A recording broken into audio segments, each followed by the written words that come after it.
मंगलवार को देश के कई राज्यों में मतदान के साथ ही राज्यसभा चुनाव की प्रक्रिया संपन्न हो गई। इस दौरान कई राज्यों में क्रॉस वोटिंग भी हुई। राजस्थान में भी राज्यसभा की 3 सीटें खाली हुई थी, लेकिन यहां पर 3 प्रत्याशियों के नामांकन के बाद तीनों को ही निर्विरोध रूप से राज्यसभा सदस्य का लेटर थमा दिया गया। प्रदेश की इन 3 सीटों में से 2 सीटें बीजेपी की, तो वहीं 1 सीट कांग्रेस के खाते में गई थी। कांग्रेस की ओर से उम्मीदवार थी सोनिया गांधी।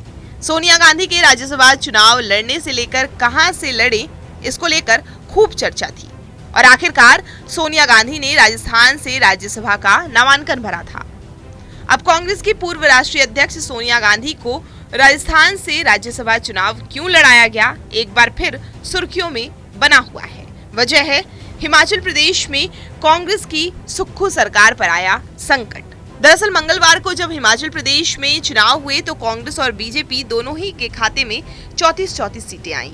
मामला बराबरी का था, लेकिन दिलचस्प इसलिए था क्योंकि 68 विधानसभा सीटों वाले प्रदेश में कांग्रेस के पास 40 विधायक हैं, तो वहीं बीजेपी के पास 25, जबकि 3 विधायक निर्दलीय हैं। ऐसे में कांग्रेस को अपने उम्मीदवार की जीत तय मानी जा रही थी, लेकिन कांग्रेस के 6 विधायकों की क्रॉस वोटिंग ने जब मामला 50-50 पर अटका तो ड्रॉ ऑफ लोटस के जरिए विजेता घोषित किया गया, जो कि बीजेपी के खाते में गया। अब हिमाचल सीट कांग्रेस के हाथों में जाने के साथ ही सरकार पर भी संकट मंडराने लगा है और इसी बीच सोनिया गांधी के हिमाचल से राज्यसभा नहीं जाने की वजह भी सुर्खियां बन रही है। माना जा रहा है कि कांग्रेस को पहले ही ये अंदेशा हो गया था कि किसी और राज्य से अगर सोनिया गांधी को राज्यसभा का चुनाव लड़ाया गया तो खेला हो सकता है। हिमाचल को लेकर कांग्रेस का शक सही निकला। हिमाचल प्रदेश में वैसा ही हुआ जिसका अंदेशा लगाया जा रहा था।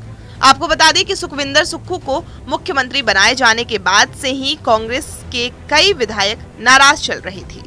इस स्थिति को समय रहते भांप लिया और सोनिया गांधी को राजस्थान से चुनाव लड़ाने का फैसला किया। राजस्थान में सोनिया गांधी को चुनाव जीतने के लिए 51 वोटों की जरूरत थी और विधानसभा में कांग्रेस के 70 विधायक हैं। 19 विधायक ज्यादा होने के कारण यहाँ की सीट सोनिया गांधी के लिए सबसे सुरक्षित मानी जा रही थी। हिमाचल में हुई सियासी हलचल को लेकर कहा जा रहा है कि कांग्रेस अगर जरा भी रिस्क लेती है तो कांग्रेस के लिए आज का दिन बहुत बुरा दिन साबित होता है।